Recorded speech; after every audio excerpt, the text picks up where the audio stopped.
Bapak, Ibu, dan Saudara yang terkasih di dalam kasih Kristus, selamat pagi. Shalom, Tentem Rahayu, Mugi Sedaya tansah Binarkahan.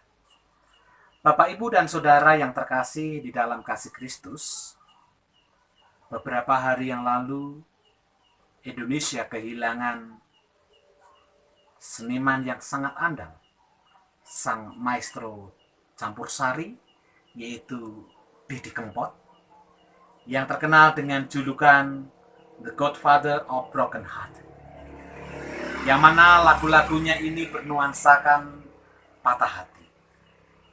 Dan salah satu lagu yang cukup menarik perhatian saya adalah lagu Ambyar. Kepacut ambyar remuk sing nang ati, apa ngene iki sing jenenge korban janji. Wis ambyar aku kudu kapiye, metu ngendi supaya ketemu kowe.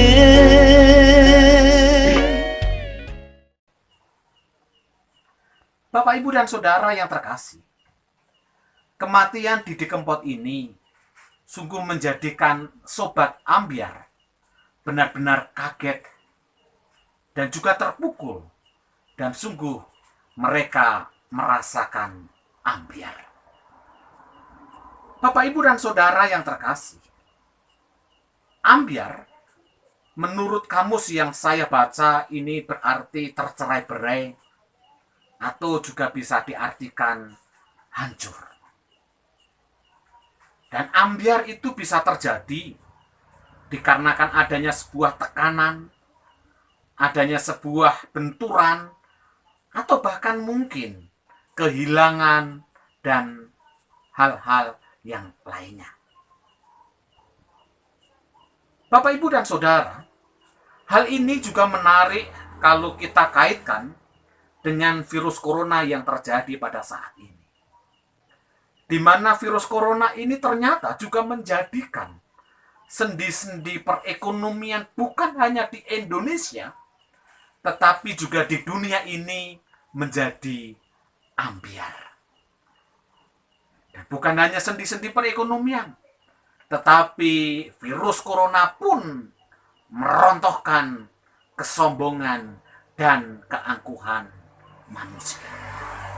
Jemaat yang dikasih Tuhan, kita kembali pada bacaan Minggu Paskah yang ke-5 ini dari Kisah Para Rasul 7 ayat 54 sampai yang ke-60.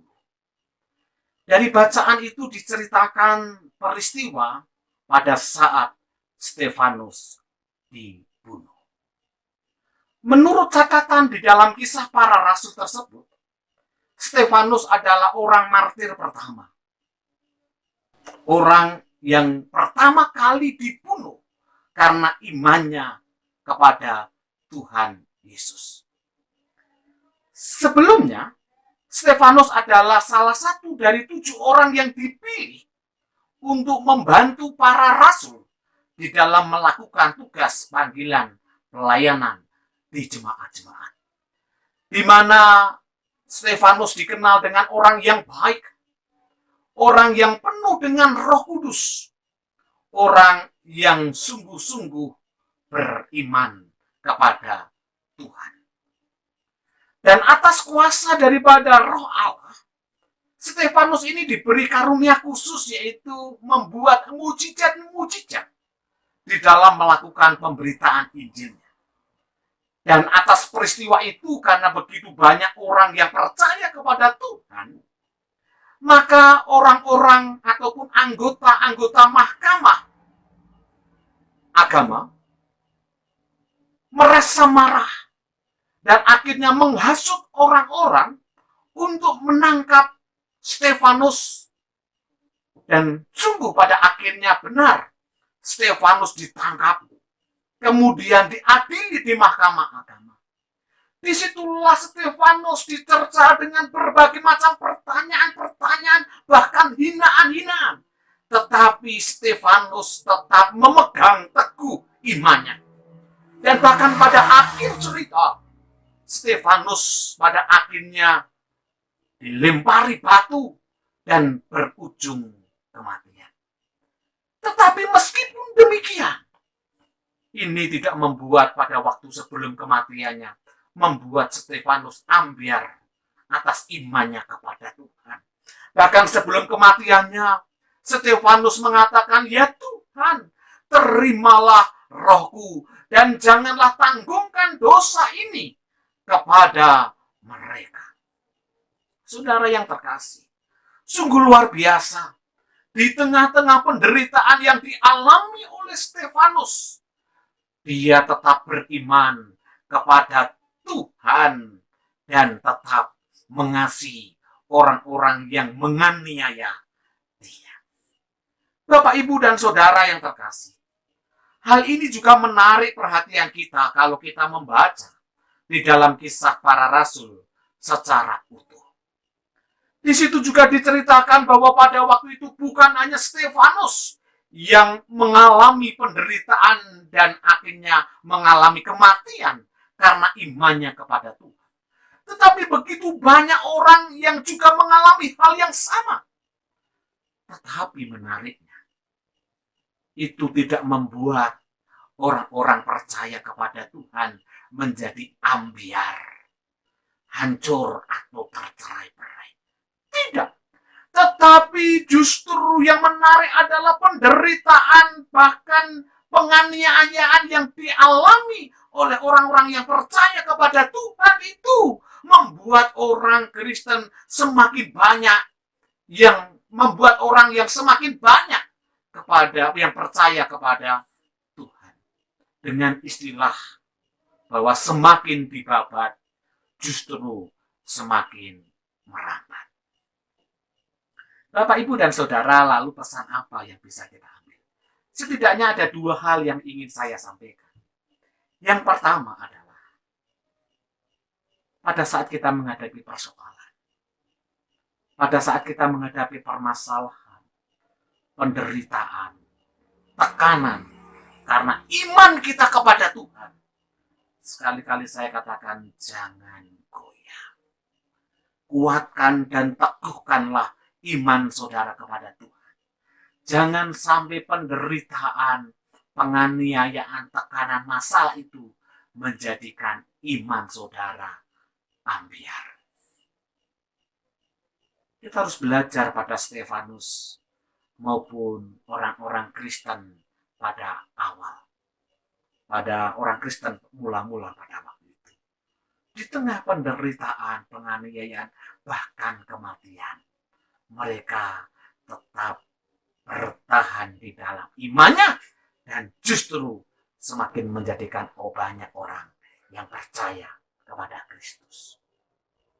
Hal yang kedua yang terakhir, sekalipun hati kita, hidup kita ambyar karena situasi yang terjadi pada saat ini, saya mau katakan bahwa Tuhan tetap berkarya dan mengasihi saudara. Matius 11 ayat 28 Tuhan berfirman, "Marilah kepadaku semua yang letih lesu dan berbeban berat. Aku akan memberikan kelegaan kepadamu." Bapak, Ibu, dan Saudara, di Jepang ada seni yang namanya seni kintsugi. Kintsugi ini adalah seni yang menyambung atau membentuk kembali keramik atau guci atau tembikar yang telah ambyar atau pecah. Dan di dalam menyambung itu tidak menggunakan lem atau alat perekat yang biasa, tetapi menyambung pecahan-pecahan itu dengan emas. Dan setelah dibentuk sedemikian rupa, guci yang ambyar, keramik yang ambyar, akhirnya terbentuk kembali dan harganya justru semakin menjadi mahal. Bapak, Ibu, dan Saudara, Tuhan adalah seniman kintsugi yang akan menyambung hati saudara yang saat ini sedang ambyar. Tuhan adalah seniman Kitsugi yang akan membentuk kembali saudara yang semula mengalami tekanan yang amat berat sehingga tidak terbentuk atau tercerai-berai. Tuhan akan bentuk kembali dan akhirnya kita menjadi berguna, dan bukan hanya sekadar berguna, tetapi justru kita menjadi manusia yang semakin berharga. Oleh karena itu, marilah kita sungguh-sungguh tetap memegang teguh iman kita kepada Tuhan, sekalipun penderitaan ada. Dan seandainya pun karena situasi membuat kita ambil, percayalah, Tuhan sang seniman andal yang akan kembali membentuk saudara semua.